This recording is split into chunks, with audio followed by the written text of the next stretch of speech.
భారత సైనికుల త్యాగాలు వెలకట్టలేనివని జిల్లా కలెక్టర్ ఏ తమ్మిమ అన్సారియా అన్నారు. సాయుధ దళాల పతాక దినోత్సవం జిల్లా కలెక్టర్ కార్యాలయంలో ఘనంగా జరిగింది. సాయుధ దళాల పతాక దినోత్సవానికి ముందుగా తన మొదటి విరాళం అందించి పతాక దినోత్సవాన్ని ప్రారంభించారు. ఈ కార్యక్రమంలో జిల్లా కలెక్టర్ మాట్లాడుతూ సైనికులు వారి ప్రాణాలు త్యాగం చేస్తూ పనాన్ని కాపాడుతున్నారన్నారు. ప్రజలు అందరూ కుటుంబాలతో ప్రశాంతంగా జీవిస్తున్నామని, అందుకు కారణం సైనికుల త్యాగాలేనన్నారు.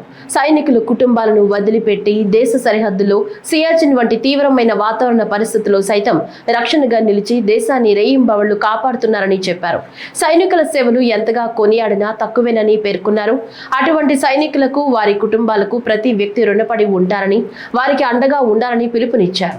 మీ అందరికీ కూడా తెలుసు, మన కోసం, మనందరి కోసం, మన దేశం కోసం సోల్జర్స్ అంటే ఎంత డిఫికల్ట్ సిచ్యువేషన్స్ లో వారి ఫ్యామిలీ మెంబర్స్ అందరినీ కూడా ఇక్కడికి వదిలి అక్కడికి వెళ్ళి వారు పని చేస్తున్నారు.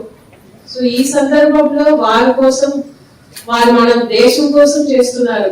మనం ఇప్పుడు ఇంత పీస్ఫుల్ గా ఒక నార్మల్ లైఫ్ లీడ్ చేస్తున్నాము, మన ఫ్యామిలీ మెంబర్స్ తో మనం ఇక్కడ ప్రశాంతంగా ఉంటున్నామంటే ఈ సోల్జర్స్ వారి ఫ్యామిలీ మెంబర్స్ తో నుంచి దూరం